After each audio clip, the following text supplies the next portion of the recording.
4-1 to 4-3 quizzes tomorrow. You guys will have, I think it's like 10 multiple choice and 4 free response. So majority of it's going to be multiple choice. Then you have your free response questions. They're all going to be worth the same amount. So I think it's everything is 10 points apiece. Yeah, so it's not, did I say 10? I got to look at it. You're going to have, I think it's like 10 multiple choice and 4 free response. So yeah, probably a total of 14. I'll recheck again. But you're going to have access to your calculator. Now, guys, first period when I went over this, so many people still didn't know how to put stuff into their calculator. Tomorrow, I'm not helping anyone. So if you do not know how to use a calculator, I don't care that you borrowed it from a friend or something, you have to know how to use your own calculator. Comprende? We good? If you have questions, especially in here today, ask me and we'll go over it. But the quiz is fairly straightforward. You guys are going to have to identify graphs based upon domain and range and stuff like that. And I'm going to show you how you can do that very, very easily. Very easily, I promise. But if you come up to something like number 1 or 2 where it says evaluate, all you're doing is plugging in your calculator. So in this case, you would literally say 3.4. And then you hit the caret button and you're going to raise it to the 6.8 power. All right, you hit enter in your calculator. It'll tell you what to round to if you have an evaluating something like this, but you need to understand how to input in your calculator. If I have something like this, 1.2, and I'm raising it to the 1/3 power, you have a fraction button on your calculators, but some of you don't know how to use it. So I would just put in 1 divided by 3 in parentheses.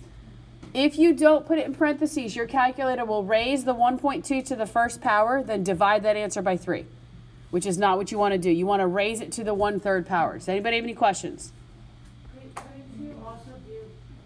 All right, when you come up to something like this, you guys are not physically going to graph on the quiz, but you're going to have to, you'll have pictures that says identify the graph from the equation given. So you're going to have to look. If I look at this first example, is this, first of all, an exponential function or is it a logarithmic function? It's exponential, right? Log or ln has the words log or ln in it. This is an exponential function. You have a variable in the exponent. Is this a growth or a decay? Is the 3/2, is that bigger or smaller than 1? It's bigger. So it's going to look something like this. You don't know exactly what it's going to look like because, if you plotted points, you could. But you can figure out what the horizontal asymptote is. Where does this graph get really close to but not touch? -4. Y equals -4. It's very important that you guys know it's y equals. All right, what's my domain for every single exponential function you ever talk about in your entire life? Negative infinity to positive infinity. Good.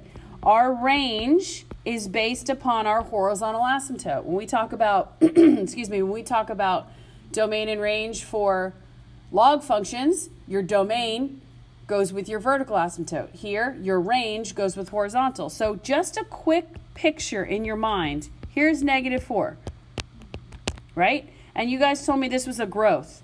So if you had to give me the range goes from bottom to top. So here is negative infinity, here is my -4, and here is positive infinity. Where does your graph exist? In between negative infinity and -4? Or is it in between -4 and positive infinity? -4 to positive infinity. It does not include -4. That's an asymptote that it gets really close to. So you guys need to be able to identify those things. It's going to give you an equation like this and says which one's the graph. You need to know the shape. You need to know domain. You need to know range. Be easy to find x and y-intercepts. If you wanted to find the y-intercept, where this thing crossed the y-axis, you'd plug in 0 for what? You plug in 0 right there for x. If you wanted to find the y-intercept, plug in 0 for x. You guys all have calculators. You would have 3/2 to the 0 power. What does that give you?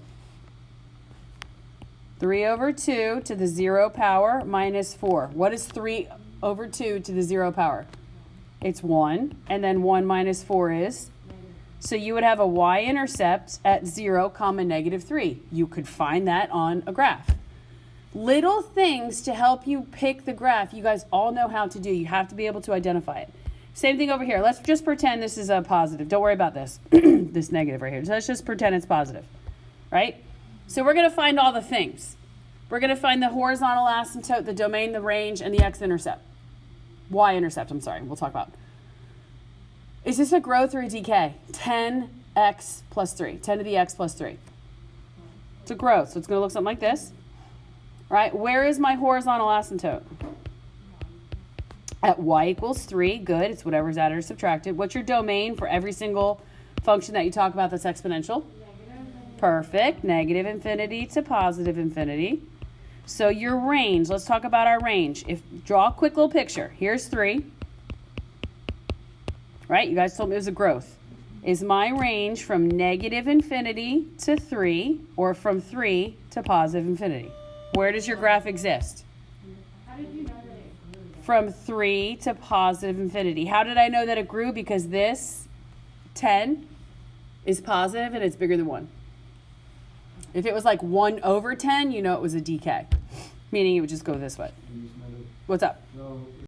Okay, so if I wanted to find the y-intercept, when you guys find a y-intercept, you plug in 0 for what? For x. So if I plug a 0 in right there, I have 10 to the 0 power plus 3. What's 10 to the 0 power? 1, and 1 plus 3 is 4. So you'd have the y-intercept where it crosses the y-axis at 0, 4. So knowing these things, guys, knowing that your horizontal asymptote is at positive 3, knowing that your range is 3 to infinity means it going up, knowing that it crosses at 0, 4, you should be able to pick the graph. Everybody with me on that? You okay? All right, coming down here, you have a question on your quiz that gives you, it's a word problem, whatever. Maybe it is, maybe it isn't. Some of them are, some of them aren't. But it gives you the function and tells you to evaluate. What does that mean? Plug in. This is where you guys have to know your calculator. Adriana, this is where you have a double parenthesis. If I'm plugging in where t is 0, I'm going to say 80,000. Anybody that has a calculator should be practicing this right now. 7 plus 3501 e to the 0.34 times 0. Now watch what I do here. In your calculator, you guys have to have a double parenthesis. You've got to have an extra parenthesis around that exponent. How do you put that 80,000 into? You'd have to hit 80,000, then hit divided by, and then parenthesis, 7 plus 3501 second e, parenthesis, 0.34 times 0, parenthesis, parenthesis. Got to have that double there. But when you guys do that in your calculator, what do you get? 22.8, something like that, right? So if they're talking about people, you could round up to 23, round down to 22. If it doesn't say anything about rounding, you guys can do what you want. But in your calculator, you should be getting 22.8 something. If you're not, do not be embarrassed. Don't be like, oh, I'm not going to tell her. Tell her. Tell me now so I can help you guys. All right, let's go to the next one. Now they want me to plug in 4. So I'm just doing the exact same thing, but I'm evaluating where t is 4. So it's 80,000 divided by 7 plus, right, 3501 e, and then I have 0.34 times 4, close parenthesis, close parenthesis. When you do that, what do you guys get? 5.86, something like that, okay? Round up, round down, whatever you need to do. But what do you notice? When you plugged in 0, you got 22.8. When you plugged in 4, you plugged in a bigger number, what happened to your answer? It got smaller. So now you're plugging in an even bigger number with 32. What do you think your answer is going to do? Should be a lot smaller. So just those sorts of things you guys can think about as you're working through. So if you do make a tiny mistake with your calculator, you'll be able to catch it. You should look at it and go, oh, wait a second. It should have gotten smaller. I don't know why it didn't. Let me redo it in my calculator. What do you guys get when you plug in 32? You're getting 0.00043, something like that. Isabel, did you get that? Okay, so moving along, guys. If you are asked to evaluate when you have e to the x, you're hitting the second and the ln button. You literally put in e, and then your exponent should be 9.2 here. Here, 50, hit the E, and then in parentheses, 4 times 0.02. Close your parentheses. You guys have to be able to do that in your calculator. Have to. All right, moving down here. If you're going from one form to another, we talked about this. You guys are going to have some that you're going to have to simplify. These are super easy. Some you're going to have to evaluate, like find out what the answer is. And then some you just have to manipulate. So if we're starting out here in log form, how do I know I'm starting out in logarithmic form? On number 9. It says log. Okay, good. Step 1. Good. What did I tell you yesterday? The little log becomes what? The big one. The big base. Very good. And then what happens with 3 and 64? They switch spots, right? Literally that easy. The answer choices will all look similar. You'll probably have one answer that says 3 to the 4th equals 64. 64 to the 3rd equals 4. That sort of thing. It's not going to be all random all over the place. So just pay attention to what you're doing. When I come up to this one, little 7 becomes big 7. What happens to 1/49 and negative 2? They switch spots. What did I tell you yesterday? When you have a negative exponent, what kind of an answer will you have? A fraction. So that holds true. When I come over here, what's my base? What's my big base going to be? 32. What's my exponent going to be? 2/5. Okay. Equals 4. If you guys were going to simplify this more, if it said to simplify completely, okay, we talked about this a little bit yesterday. This 5 would come out here. This becomes the 5th root of 32 squared equals 4. If you're going to simplify, I'm just showing you what this would look like. What is the 5th root of 32? What times itself 5 times gives me 32?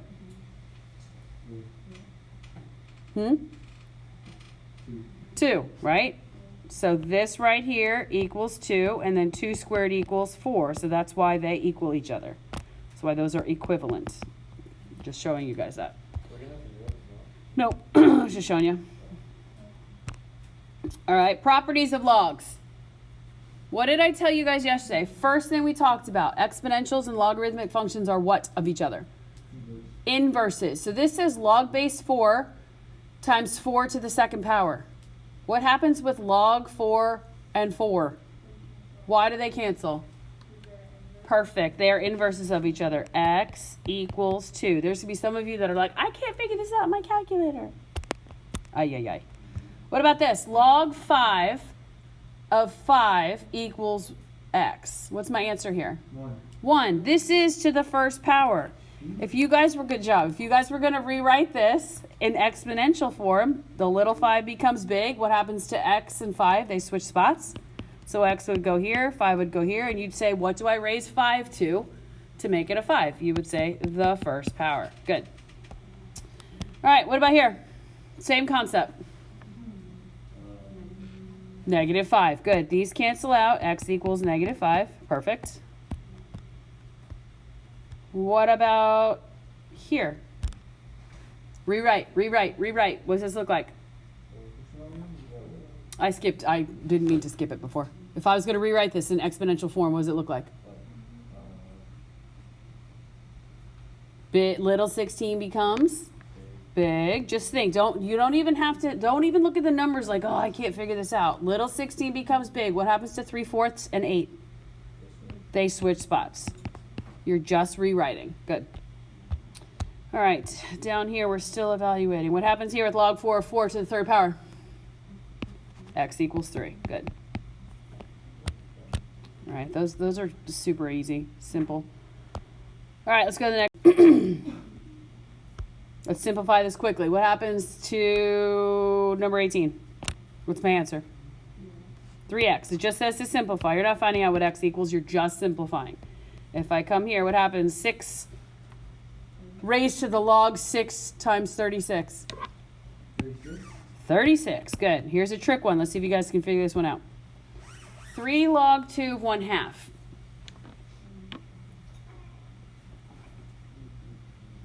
What's another way I could write 1 over 2?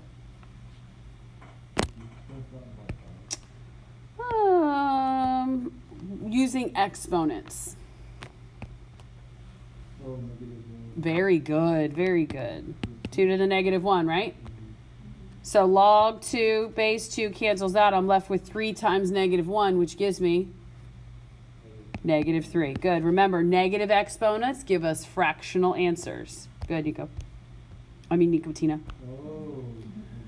All right, guys. We talked about exponential. Now we're doing the inverse. Remember, Duque, watch this.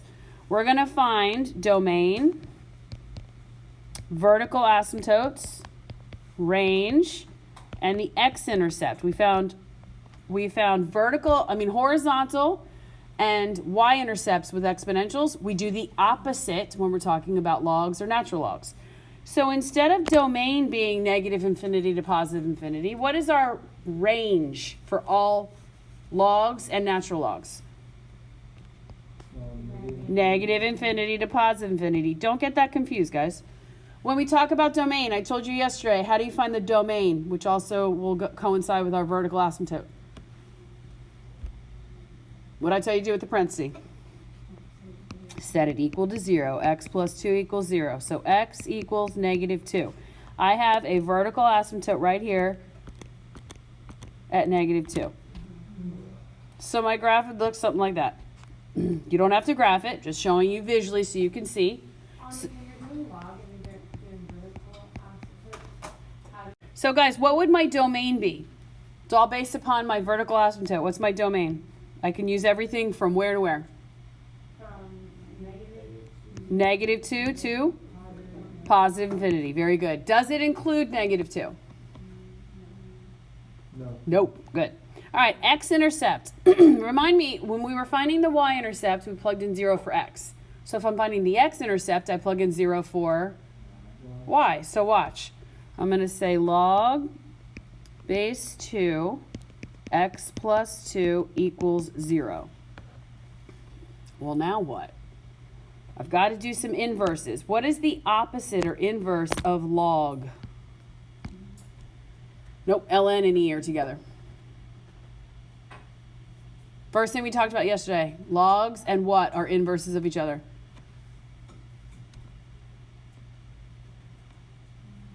Exponentials? Yes, okay. So let's go back to our properties. If I want log 2 to cancel out, well, the opposite of log base 2 would be an exponential function with a base of 2.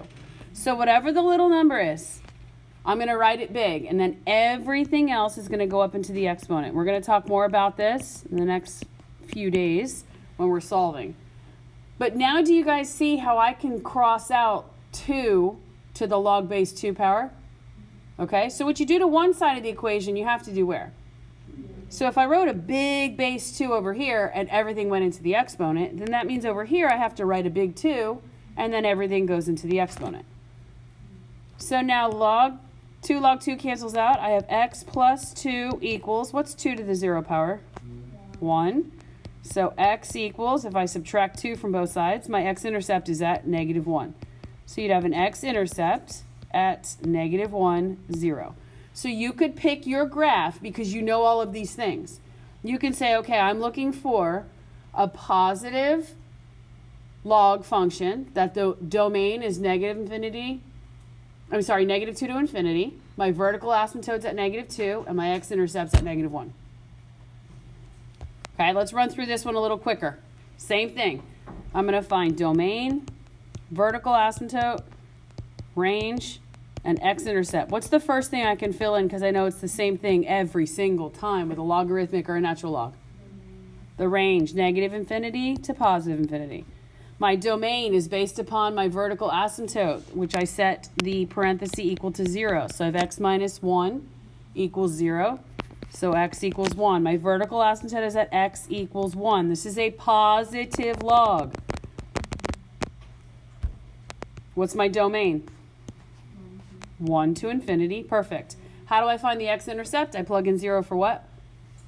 So I have log base 3, x minus 1 equals 0. What's the opposite of log base 3? A big what? A big 3. And everything else goes in the exponent. So what you do to one side, you do where? To the other. So I have a big 3. So 3 log 3 cancels. I have x minus 1 equals, what's 3 to the 0 power? 1. So I have an x-intercept at 2, 0. Questions? Yep. We always just take the parentheses and set it equal Yep. to 1. We don't show the word, like. I have a question. Yep. So how do you know the difference between like when you name? All right, scooting along, guys. This is just plugging in your calculator. ln and e are what of each other? Obviously. Inverses. So if I have the natural log of e squared, cancels out, and I get 2, right? Yeah. If I have e to the ln 1.8, what happens? Crosses out, and I have 1.8. Good. Don't worry about it. We can do this real quick. I'll do this one. ln, logs, same things. It's just a natural log. So I'm going to find my domain and my vertical asymptote. That's all based upon my parenthesis. What's my range, Nico, since I'm talking about a natural log or a logarithmic function? Perfect. And then we're going to find the x-intercept. So in order to find our domain and our vertical asymptotes, we set the parenthesis equal to 0. So x minus 4 equals 0. X equals positive 4. So x equals positive 4. So my function's going to look like this. Over here at 4, got an asymptote. It's positive, so it's going to go like that. What's my domain? 4 to infinity. Great. X-intercept. Same thing. Let's do this. Watch, guys. ln of x minus 4 equals 0. We plugged in 0 for y. Well, what in this case, guys, what is the opposite of natural log? What's on the same button as the ln? E. So I'm going to put a big E, and then everything else goes upstairs. What you do to one side, you do where? E to the 0. So I have x minus 4 equals 1. I'm going to add 4 to both sides, so I have an intercept at 5, 0. So with all of this stuff that you just identified, you should be able to pick the correct graph. You should be able to state the domain and the range. Questions? All right, I want to go through this last bit with you, and then we're going to be done. I am going to talk to Ms. Glick, but I think we're going to give you the interest formulas. You're not going to have the entire class period to take this quiz, so you're going to need to be able to input things rather quickly. There's 2 interest formulas. You should write them down and make yourself familiar with when to use which one.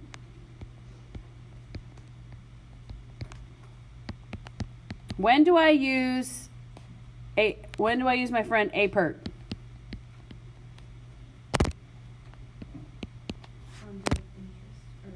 Which one? Which interest? Of the 4 that are here, which one do I use APERT for? Continuously. Good. Every other time you're going to use this one. Now, guys, this is very important. Boys, pay attention here. The biggest mistake you guys will make is not putting the interest rate as a decimal. All right? My principal for all 4 of these problems is 2,500. That's what you initially start with. So I have 2,500. And then I have 1 plus. This is where you're going to have some calculator issues. Monthly. What is monthly? How many times is monthly? 12. So your n, how things are compounded, is your n. So monthly. So you're going to plug in the rate. What is your interest rate, ladies and gents? It's 4.3%. What is that as a decimal? Very good. It's 0.043 over 12. And then you have to raise that to the n times t. What's the time that they gave you in this problem? 5. So you're raising it to the 12 times 5 power, which is what? 60. Calculators. Try this. Everybody try this right now on your calculator. At home, too. Try this on your calculator. Everybody try on your calculator, please. 3,098, right? Point. All right. Let's go down here and do quarterly. Same exact thing, but we're going to do quarterly. So I have 2,500 times 1 plus, in parentheses, my 0.043 divided by 4. Why am I using 4? Because quarterly, n is 4. And then I'm going to raise that to the 5 times 4, which is 20th power. Let's go. All right, so we get 3,096, and then what, 10 cents? Okay, let's do continuously. Different formula. Continuously, you're going to have 2,500. Nico, stay with me. And then e to the r times t. Well, what's my rate? 0.043 times the time is 5 years. Looks a little different. Put this in your calculator. 2,500, second ln, and then you have 0.043 times 5. Close your parenthesis. That's it. That's for continuous. Whoops. 3,099.65. You guys get? What do you notice about all three of these numbers? All three of our amounts that we got. Are they super similar? Yeah? Okay, so if you guys, I'm not going to give you any problems on the quiz that you are working with amounts of money that you get like 2.3 times 10 to the 25th power or something like that. If you get a crazy answer, you need to clear the calculator and try again. Everybody understand? Okay, I will upload